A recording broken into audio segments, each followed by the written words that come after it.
என்ன பார்க்க போறோம்னா ஒரு கோட் எழுத போறோம். நம்மளோட ஃபர்ஸ்ட் கோட் எப்படி இருக்கும்னு பாத்தீங்கன்னா சம் ஆஃப் டூ நம்பர்ஸ்க்கான கோட் எழுதலாம். சம் ஆஃப் டூ நம்பர்ஸ்க்கான ப்ராசஸ் என்ன? என்னுடைய some equal to n1 plus n2. Step 1 அதோட ப்ராசஸ் எழுதணும். ஸ்டெப் 2 அதோட இன்புட்ஸ் என்ன? n1 n2. அவுட்புட் என்ன? அங்க எழுதின அதே 3 காம்பனெண்ட்டை இந்த மாதிரி பிரிச்சு எழுதிருப்போம்.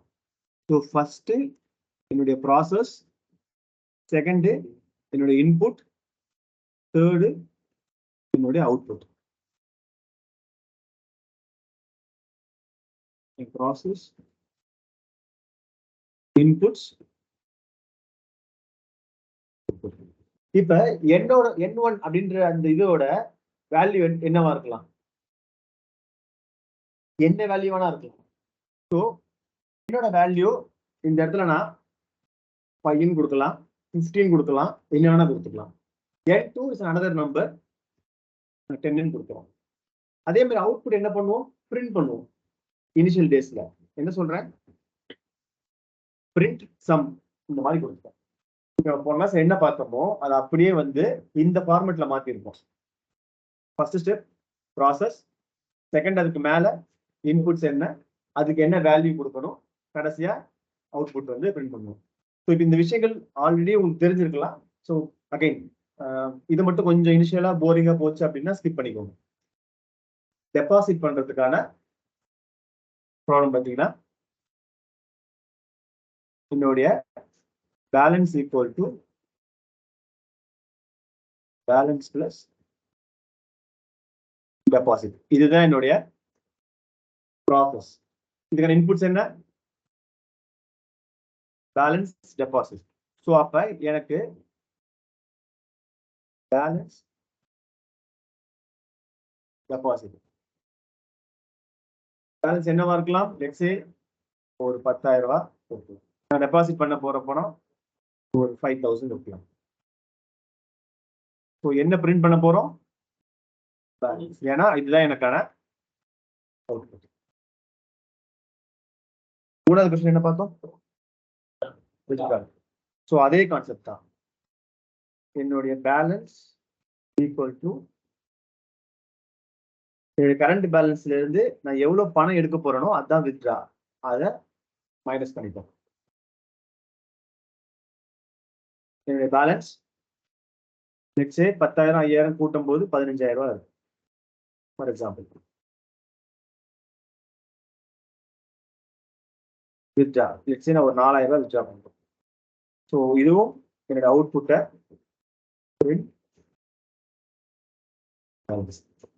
Step 1 process, input, output.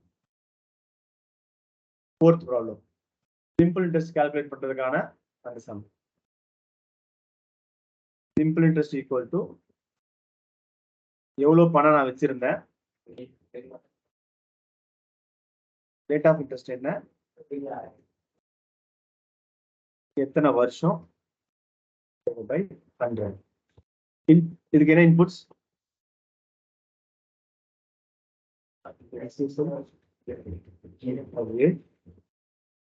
Years. So principal let's say ஒரு 10,000 வச்சிருக்கேன். ரேட் ஆஃப் இன்ட்ரெஸ்ட் ஒரு 5%, ஒரு 3 வருஷத்துக்கு. என்ன நான் பிரிண்ட் பண்ணுவேன்? அவுட்புட்டை பிரிண்ட் பண்ணுவேன். இப்ப நம்ம அந்த பேஸ் பேசின ஒரு 45 மினிட்ஸ் பேசின விஷயத்துக்கான கோடா கன்வெர்ட் பண்ணும்போது பாத்தீங்க அப்படின்னா லிட்டரலா ஒரு 5 மினிட்ஸ் தான் நமக்கு ஆகும் லாஜிக்கலா. ஸோ ஃபர்ஸ்ட் ப்ராசஸ் போடுவோம், அதுக்கு மேல இன்புட்ஸ் போடுவோம், அதுக்கு ஒரு வேல்யூ கொடுப்போம். ஏன்னா வேல்யூ இருந்தால் தான் ப்ராசஸ் ஆகும். அவுட்புட் பிரிண்ட் பண்ணுவோம். இப்ப இதே ப்ரோக்ராம இப்ப லிட்டரலா இப்ப நமக்கு ப்ரோக்ராமிங் தெரியலன்னு அசம்ஷன் வச்சுக்குவோம். இப்ப இதே கூட நான் டைப் பண்ணா நம்மளுக்கு ஒர்க் ஆகுமா? இங்க இருக்க நிறைய காப்பி மட்டும் பண்றேன். ஃபர்ஸ்ட் எடுத்தோடனே process some equal to n1 plus n2.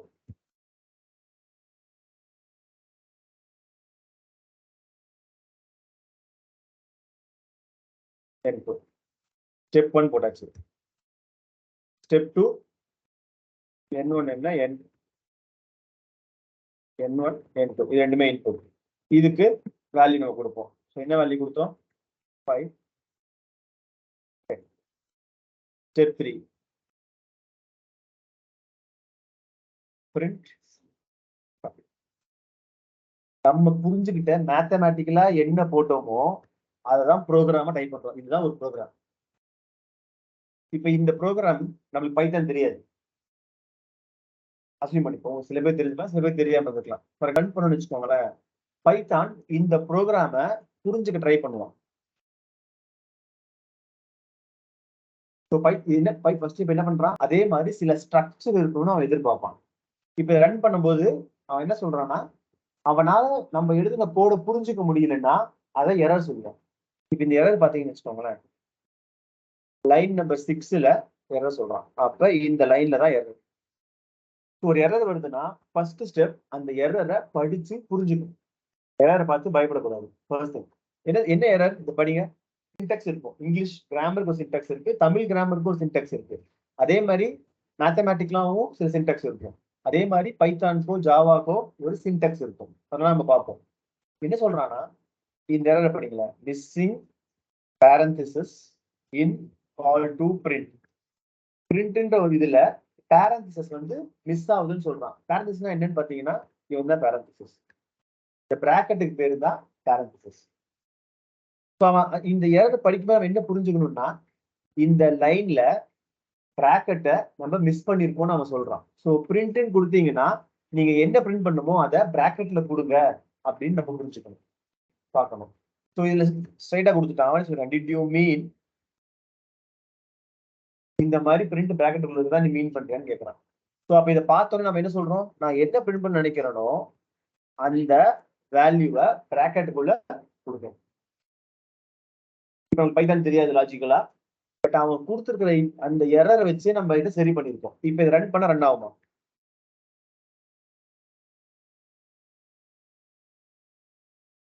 லிட்டரலா ஒரு ஃபர்ஸ்ட் ப்ரோக்ராம் நம்மளுக்கு பைத்தானே என்னன்னே தெரியாம நம்ம இந்த கோடை எழுதிருக்கோம். ஸோ ஐடியா என்னன்னு பாத்தீங்கன்னா, கோடு எழுதுறது ரொம்ப ஈஸி. இந்த கோடு ஒர்க் ஆயிடுச்சு. இப்ப இந்த 10க்கு பதிலா நான் 100 கொடுத்து ரன் பண்ணேன்னா 105 கொடுப்பாங்க.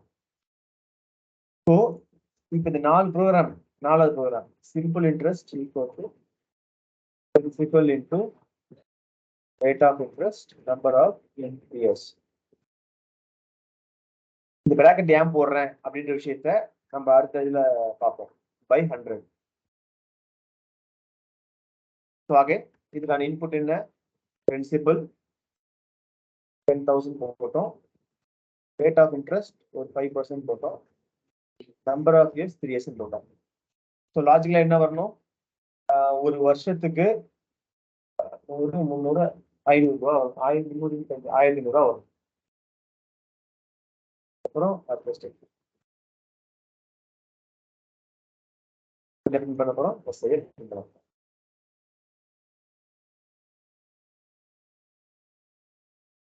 ஸோ இது எப்படின்னா, 10,000 ரூபாய்க்கு ஒரு வருஷத்துக்கு என்ன இன்ட்ரெஸ்ட்னு பாத்தீங்கன்னா 500 ரூபா. ஏன்னா 5% இன்ட்ரெஸ்ட். 3 வருஷத்துக்கு 1500. பாத்தீங்கன்னா இந்த 4 ப்ரோக்ராம நம்ம போடுறதுக்கு நம்மளுக்கு ஒரு 6 நிமிஷமோ 8 நிமிஷமோ தான் ஆயிருக்கும். இதுக்கு என்ன தெரிஞ்சிருக்கணும், அடிப்படையா போன கிளாஸ்ல பார்த்த அந்த பேசிக்ஸ் பிளஸ் இந்த 3 காம்பனெண்டா பிரிச்சு அதை எந்த ஆர்டர்ல போடணும்ன்ற விஷயத்தை தெரியணும். இது பைத்தான்ல நம்ம இந்த கோட் எழுதிருப்போம். இந்த கோடை ஜாவால எழுதணும்னு வச்சுக்கோங்களேன். பைத்தானோட ஜாவா வந்து சின்டாக்ஸ் வைஸ் பாத்தீங்க அப்படின்னா கொஞ்சம் காம்ப்ளெக்ஸ். ஸோ ஏன் நம்ம ஜாவா கத்துக்கணும் அப்படின்னா, பைத்தான்ல கோடு ரொம்ப ஈஸி. ஆனா ஜாவால எழுதும் போது பாத்தீங்கன்னா நிறைய விஷயம் நம்ம லேர்ன் பண்ற மாதிரி இருக்கும். இப்ப இதே கூட நான் ஜாவால எழுதுறேன்னு வச்சுக்கோங்களேன். இப்ப நான் ஜாவால கூட எழுதுறேன். இப்ப இதை ஜாவால இங்க இருக்கிற இந்த எல்லா விஷயத்தையும் நம்ம மறந்துடலாம். இந்த 5 லைன் பார்த்தீங்களா, அப்படின்னா என்னன்னு இப்ப நமக்கு இருக்குன்னு அவசியம் இல்லை. இங்கதான் ஆக்சுவல் கோட் எழுத போறோம். அங்க எழுத அதே கோடு தான். Some equal to n1 plus n2, n1 equal to 10, n2 equal to 5. Print sum. இது நமக்கு தெரிஞ்ச ஃபார்மேட்ல எழுதியிருக்கோம். ஸோ இங்க இருந்து நம்ம என்ன பண்ணோம், பைத்தான்ல போடும்போது பைத்தான் என்ன சொன்னா, இங்க பிராக்கெட் மட்டும் போட்டுக்கப்பான்னு சொல்லி நம்ம சொல்லி கொடுப்பான். இப்ப ஜாவா என்ன சொல்லுவானா, ஜாவா அவன் எதிர்பார்க்கிற சின்டாக்ஸ் வேற. ஸோ இப்ப இது ஃபர்ஸ்ட் ரன் பண்ணும்போது நிறைய எரர் சொல்லுவோம், ஏன்னா நமக்கு ஜாவா தெரியாது லாஜிக்கலா. ஸோ ஃபர்ஸ்ட் திங் நம்ம என்ன லேர்ன் பண்ணணும்னு பாத்தீங்கன்னா, main dot Java line number 4 அவனே சொல்லியிருக்கான். அங்கே போய் நீங்க கிளிக் பண்ணீங்கன்னா அந்த லைனுக்கு அவனே போயிடுவான். இந்த லைன்ல இந்த எரர் என்ன புரியுது உங்களுக்கு? செமிகோலன் நான் எதிர்பார்க்கிறேன், செமிகோலன் கொடுக்கல அப்படின்னு சொல்றான். அப்ப மொத்தம் 4 லைன் இருக்கு, 4 பாத்தீங்கன்னா ஒவ்வொரு லைன்லயும் செமிகோலன் கொடுக்கல. ஸோ இந்த இடத்துல என்ன பண்றோம், 4 லைன்லயுமே செமிகோலன் கொடுக்கல. ஸோ ஃபர்ஸ்ட்ல நீங்க என்ன பாத்தீங்கன்னா, ஜாவா என்ன எதிர்பார்க்கறான், நீங்க டைப் பண்ற ஒவ்வொரு லைன் அல்லது ஒவ்வொரு ஸ்டேட்மெண்ட் முடியும் போதும் செமிகோலன் வச்சு முடிக்கணும் அப்படின்னு சொல்றான். ஏன் அப்படின்னா அவனுக்கு செமிகோலன் வச்சுதான் ஒவ்வொரு லைனையும் பிரிக்க தெரியும். புரியுதுங்களா? ஸோ அதனால வந்து நீங்க ஒவ்வொரு லைன் டைப் பண்ணும்போது எனக்கு செமிகோலன் வச்சு கொடுங்க, அப்பதான் என்னால அதை ப்ராசஸ் பண்ண முடியும், என்னால புரிஞ்சுக்க முடியும்ன்றான். ஸோ ஃபர்ஸ்ட் லேர்னிங் என்ன, every programming statement must end with a semicolon. பைத்தானுக்கு அந்த மாதிரி கிடையாது. பைத்தான் என்ன பண்ணணும்னா நியூ லைன் என்டர் தட்டுறோம் பார்த்தீங்களா, அந்த நியூ லைன் வச்சு அவனே வந்து இது அடுத்த லைன் அடுத்த ஸ்டேட்மெண்ட் சொல்லி புரிஞ்சுப்பான். ஒவ்வொரு ப்ரோக்ராமிங் லாங்குவேஜ் ஒரு மாதிரி புரிஞ்சுப்பான். இப்ப இந்த செமிகோலன் வைக்கணும் அப்படின்ற விஷயம் வந்து இந்த எரரை பார்த்து நம்ம புரிஞ்சுப்போம். அது ஏன், ஒவ்வொரு ஸ்டேட்மெண்ட் அளவுல இந்த இந்த விஷயமும் இதுக்கு முன்னாடி பார்த்தீங்கன்னா டிஃப்ரெண்ட் லைன்ல ரெண்டுமே ஒண்ணுதான். ஏன்னா அவனோட பார்வையில செமிகோலனை வச்சுதான் 4 ஸ்டேட்மெண்டா பிரிக்கிறான். நீங்க அடுத்த லைன்ல கொடுத்தாலும் சரி, ஒரே லைன்ல கொடுத்தாலும் அவனுக்கு பிரச்சனை கிடையாது. அதனாலதான் இப்ப அவனோட பார்வை என்னன்னா, இது ஒரு ப்ரோக்ராமிங் ஸ்டேட்மெண்ட் அவன் பிரிச்சுப்பான், இது ரெண்டாவது ப்ரோக்ராமிங் ஸ்டேட்மெண்ட் அப்படின்னு சொல்லி பிரிச்சுப்பான். ஓகே, உங்க கேள்விக்கு ஆன்சர் வந்துச்சுங்களா? இப்ப திருப்பி ரன் பண்றேன். இப்ப என்ன எரர் சொல்றான்னு பாத்தீங்கன்னா, அதே 4வது லைன்ல இந்த எரரை படிங்க, அதுல என்ன புரியுது? இந்த சிம்பிள், இங்க சிம்பிள் அவன் என்ன மீன் பண்றான்னா, இங்கே அர்த்தத்தில் விட்டுருக்கான் பாருங்க. இந்த N1 தான் சிம்பிள்னு சொல்றான். N1 இஸ் அ சிம்பிள், நம்ம ஒரு வேல்யூன்னு சொல்லலாம், இல்லைன்னா ஒரு வேரியபிள்னு சொல்லலாம். இந்த சிம்பிள் இட்ஸ் அ வேரியபிள். இந்த வேரியபிள் N1னா எனக்கு யாருன்னே தெரியல அப்படின்னு ஜாவா சொல்றான். என்ன சொல்றான், இந்த N1னா எனக்கு யாருன்னே தெரியலன்னு சொல்றான். இப்ப திடீர்னு ஒரு பையனை கூட்டு வந்துட்டு, அந்த பையனை நான் வந்து இப்ப முகேஷ்ட வந்து கேட்கறேன், இந்த பையனுக்கு முகேஷ்க்கு அது யாரும் தெரியாது. நான் அவனுக்கு என்ன பண்ண தெரியும், அந்த பையனை நான் இன்ட்ரடியூஸ் பண்ணதான் தெரியும். என் பையன் வரான், என் பையனை நான் முகேஷ்க்கு வந்து என் பையனோட பேர் தெரியாது. அப்ப நான் முகேஷ்ட இவன் என் பையன் யூனஸ் அப்படின்னு நான் சொன்னாதான் அவனுக்கு தெரியும். இங்க நான் என்ன பண்றேன், I am introducing my son. அதே மாதிரி இந்த இடத்துல ஐ எம் இன்ட்ரடியூசிங் வேரியபிள். இந்த இதுக்கு பேர் தான் வேரியபிள். வேரியபிள்னா என்னன்னு பார்ப்போம். இந்த N1 அப்படின்ற ஒரு இன்புட், இப்போதைக்கு இன்புட்னு வச்சுப்போம், ஈஸியா இருக்கும். இந்த இன்புட் என்னன்றத நான் ஜாவாக்கு இன்ட்ரடியூஸ் பண்ணணும். ஜாவா என்ன சொல்றான், நீங்க ஒரு இன்புட்டை இன்ட்ரடியூஸ் பண்ணணும்னா அவனோட டேட்டா டைப் என்னன்னு எனக்கு சொல்லுன்றான். அப்ப நம்மளுக்கு ஒரு கேள்வி வரும், டேட்டா டைப்னா என்ன அப்படின்ற ஒரு கேள்வி இங்க நிற்கும். சரி, இங்க ஸ்டாப் பண்ணுவோம். இப்ப நான் சொன்ன விஷயத்துல உங்களுக்கு என்ன புரிஞ்சிருக்குன்னு பாத்தீங்கன்னா, ஒரு இன்புட்டை நான் வந்து யூஸ் பண்ணணும்னா ஜாவாக்கு அதை இன்ட்ரடியூஸ் பண்ணணும். இன்ட்ரடியூஸ் பண்ணணும் அப்படின்னா ஜாவா என்ன சொல்றான்னா, இப்ப நான் ஒரு பையனை கூட்டு வந்து இவன் என் பையன் அப்படின்னு நான் சொல்றேன், ஏதோ ஒரு ரெஃபரன்ஸ் சொல்றேன். அதே மாதிரி ஒரு இன்புட்டுக்கு அவன் என்ன டேட்டா டைப், அவன் அந்த என்ன வேல்யூ ஸ்டோர் பண்ண போற அப்படின்ற விஷயத்த அங்க சொல்லணும். ஸோ இப்ப உங்களுக்கு ஒரு பேங்க்குக்கு போறீங்கன்னு வச்சுக்கோங்களேன், ஒரு அப்ளிகேஷன் ஃபார்ம் ஃபில் பண்ணுவீங்க. அதுல என்ன இன்ஃபர்மேஷன்லாம் நான் கேட்பான்னு பாத்தீங்கன்னா,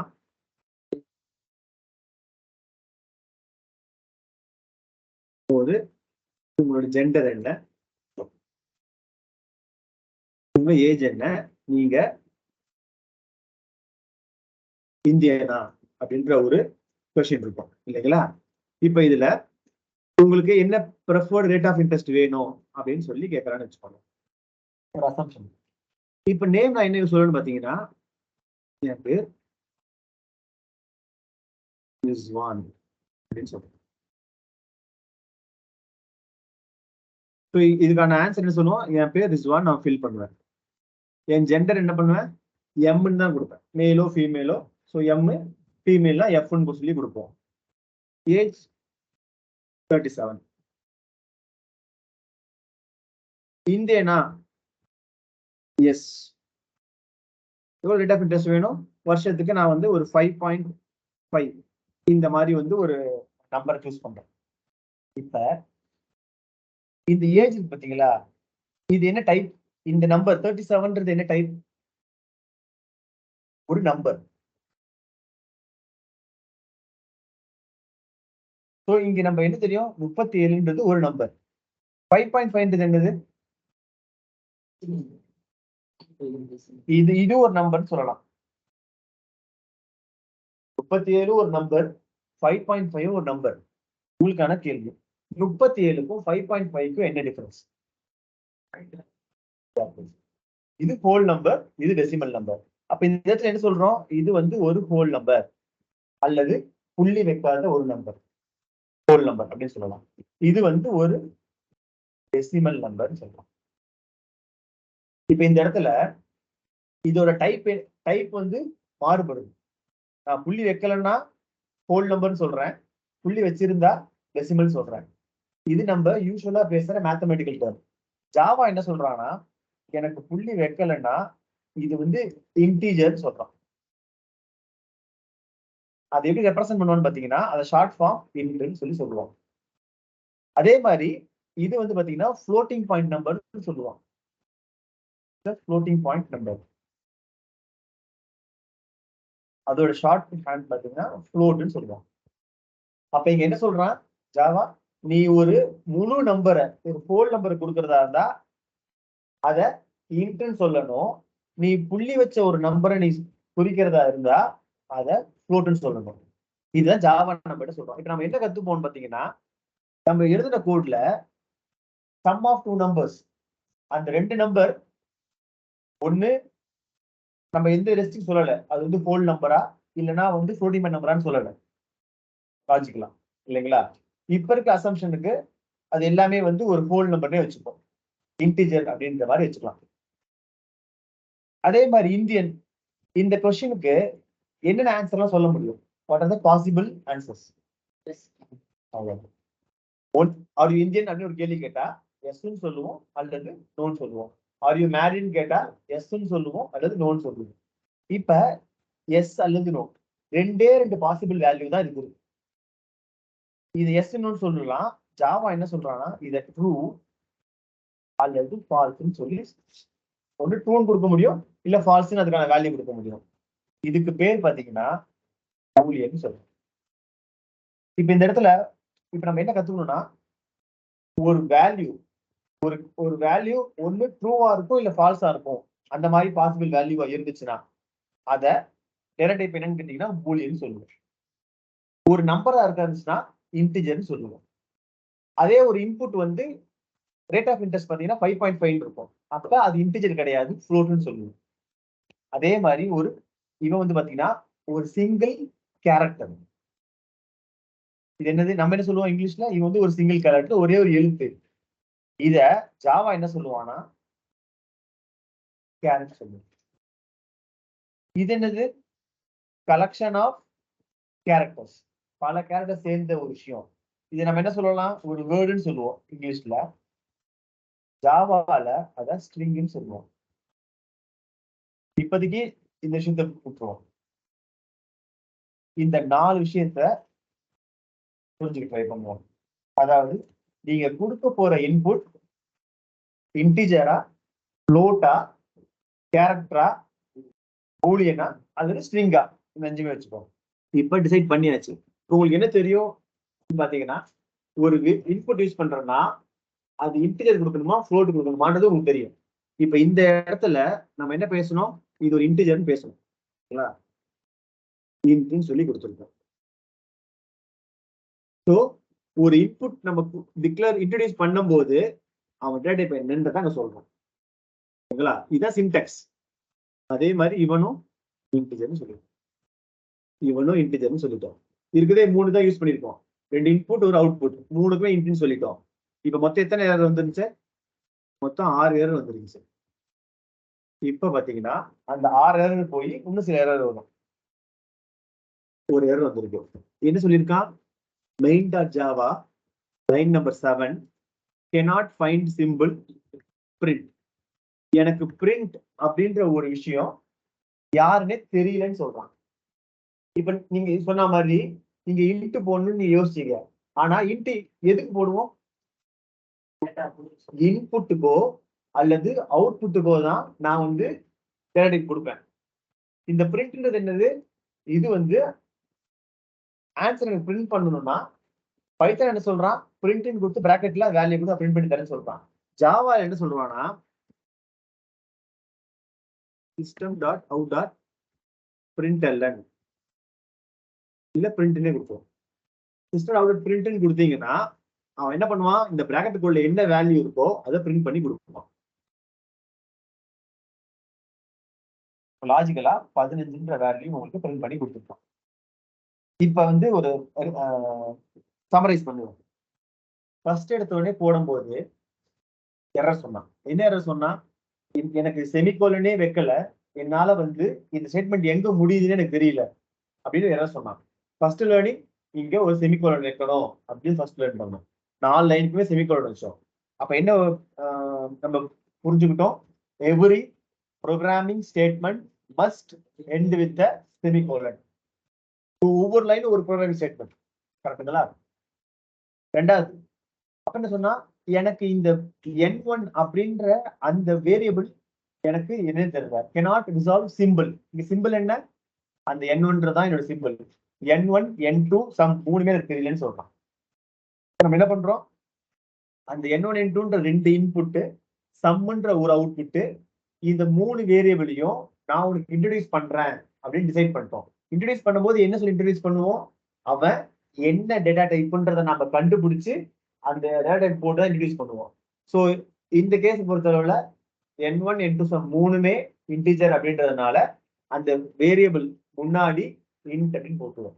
அப்ப என்ன எப்படி இன்ட்ரோடியூஸ் பண்றோம்? இது எப்படி படிக்கும் பாத்தீங்கன்னா, ஜாவா n1 அப்படின்ற ஒரு இன்புட் அல்லது ஒரு வேரியபிள் எனக்கு தேவை. அவனோட டேட்டா டைப் பாத்தீங்கன்னா இன்டிஜர்.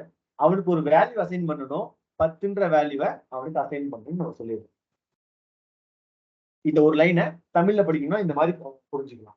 இதே மாதிரி ஒவ்வொரு லைனுக்கும் இருக்கும். இந்த லைன் என்ன இருக்கும் பாத்தீங்கன்னா, ஜாவா சம்முன்ற ஒரு வேரியபிள் ஒரு அவுட்புட் எனக்கு வேணும். அதுல நான் 2 நம்பரை ஆட் பண்ணி ஸ்டோர் பண்ண போறேன். அவனோட டைப் வந்து இன்டிஜர்.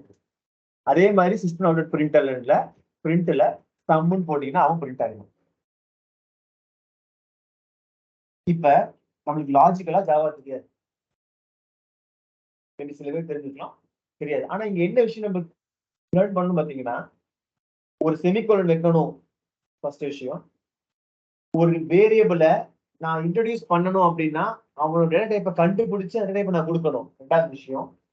மூணாவது, பிரிண்ட் பண்ணணும் அப்படின்னா system dot out dot print அப்படின்னு சொல்லி பிராக்கெட்டுக்குள்ள என்ன பிரிண்ட் பண்றோம் அது கொடுக்கணும். இந்த 3 விஷயத்தை தான் இப்ப நம்ம ஜாவால கத்துக்கணும்.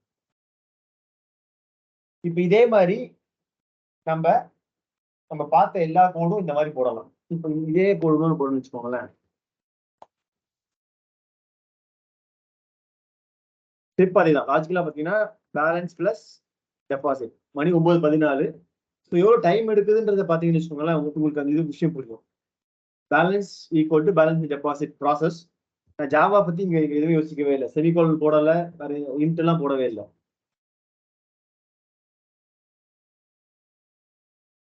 Balance 10,000 5,000 print balance. இப்ப நமக்கு ஜாவால நமக்கு தெரிஞ்ச விஷயங்கள்லாம் இருக்கும். ஒவ்வொரு இதுவும் செமிகோலன் போடணும் அப்படின்ற first step, first learning apply பண்றோம். ரெண்டாவது, ஒவ்வொரு வேரியபிள் டிக்ளேர் பண்ணும் போதும் அவன் என்ன டேட்டா டைப்ன்றதை நம்ம சொல்லணும். இங்க பாத்தீங்கன்னா பேலன்ஸ் ஆல்ரெடி நம்ம போட்டோம், டிக்ளேர் பண்ணிட்டோம். செகண்ட் டைம் பண்ணணும்னு அவசியம் கிடையாது. அதே மாதிரி பிரிண்ட் இருக்க விஷயத்த system dot out dot print அப்படின்ற இந்த பிராக்கெட்டுகள் லாஜிக்கலா 15,000 அப்படின்றது இங்க பிரிண்ட் ஆகும். இப்போ இந்த 5 ப்ரோக்ராமுமே உங்களால பேப்பர்லயும் போட முடியணும். பேப்பர்ல இருக்கிற விஷயம் இப்ப பேப்பர்ல பார்த்தது என்ன பார்த்தீங்கன்னா ஜென்ரல் ப்ரோக்ராம். ஒரு ப்ரோக்ராம் நமக்கு புரிஞ்ச மாதிரி நம்ம ஜென்ரலா எழுதியிருப்போம். அத பைத்தானுக்கு தேவையான மாதிரி பைத்தான் சின்டாக்ஸ்க்கு ஏற்ற மாதிரி பைத்தான்ல மாத்துறோம். வெறும் இதை மட்டும் மாத்துறோம். ஜாவாக்கு தேவையான மாதிரி ஜாவாக்கு மாத்துறோம். நாளைக்கு சீல இந்த கோட் எழுதுன்னு வச்சுக்கோங்களேன், இதே லாஜிக் தான், சின்டாக்ஸ் மட்டும் மாறும். அப்ப என்ன தெரிஞ்சுக்கணும்னு பாத்தீங்கன்னா, எப்படி ப்ரோக்ராம் எழுதணும் இன் ஜென்ரல் தெரிஞ்சுக்கணுமே தவிர, அப்புறம் இதுக்கான அடுத்த கட்டம் தான். அதை நான் ஜாவால சொல்ல போறேன்னா ஜாவா தெரிஞ்சுக்கணும். ஸோ இந்த 2 விஷயம் தான் நம்ம லேர்ன் பண்ண முடியும். இப்ப இந்த 5 ப்ரோக்ராம் உங்களால போட முடியுமா? லாஜிக்கலா உங்களால போட முடியும். ஸோ உங்களுக்கான இங்க ஸ்டாப் பண்றேன். உங்களுக்கான எக்ஸசைஸ் இந்த 5 ப்ரோக்ராமையும் ஃபர்ஸ்ட் எடுத்த உடனே சிஸ்டம்ல போடணும்னு யோசிக்க வேண்டாம். 5 ப்ரோக்ராமையும் ஒரு பேப்பர்ல எழுதுங்க. அந்த ஃபர்ஸ்ட் ஸ்டெப் இங்கிலீஷ் எழுதுறத நீங்க புரிஞ்சுக்கங்க. அதை மேத்தமெட்டிக்கலா கன்வெர்ட் பண்ணுங்க ஸ்டெப் 2. அதுக்கப்புறம் அதில் உள்ள இன்புட்ஸ் என்ன, அவுட்புட் என்னன்றத எழுதுட்டோம். இப்போ இந்த 3-4 எழுதுனதுக்கு அப்புறமா அவ்வளவுதான். இதை ஜாவாக்கு ஏற்ற மாதிரி கன்வெர்ட் பண்ணுவோம். லிட்டரலா இப்ப இதே கோடு இருக்கு, ஜாவாக்கு ஏற்ற மாதிரி கன்வெர்ட் பண்ணணும்னு வச்சுக்கோங்களேன். பண்ணதுதான் எல்லாமே செமிகோலன் இருக்கணும். ஒரு வேரியபிள் டிக்ளேர் பண்ணும்போது இன்டென்ட் கொடுக்கணும். பிரிண்டருக்கு முன்னாடி system dot out dot print கொடுத்து பிராக்கெட்ல போட்டோம்னா ஜாவா ப்ரோக்ராம். இந்த 4 லைன் மட்டும் ஓகே. இங்க இருக்கிற இந்த மேல இருக்கிற 3 லைனும் கடைசி 2 லைனையும் பத்தி இப்ப யோசிக்க வேண்டாம். நம்ம அப்புறமா ஃபங்க்ஷன்ஸ் ஒரு விஷயம் படிப்போம், அப்ப அதை பத்தி பாத்துக்கலாம். இப்ப அதை பத்தி நீங்க யோசிக்கவே வேண்டாம். இந்த 4 லைன் மட்டும் நீங்க யோசிச்சா போதுமா. ஒன்ஸ் நீங்க பேப்பர்ல இது மாதிரி எழுதிட்டீங்கன்னா அதை எடுத்து இந்த onlinegdp.com அப்படின்ற அந்த இதுல போயிட்டு ஜாவா சூஸ் பண்ணி இதுக்குள்ள போட்டு ரன் பண்ணா உங்களுக்கு ஆன்சர் வரும். இதை ட்ரை பண்ணுங்க. ஸோ இது பேப்பர்ல எழுதும் போதோ இல்ல சிஸ்டம்ல போடும் போதோ ஏதாச்சும் எரர் வந்துச்சுன்னா ஸ்டெப் 1 கூகுள்ல அந்த எரரை பார்த்து புரிஞ்சுக்க ட்ரை பண்ணுங்க.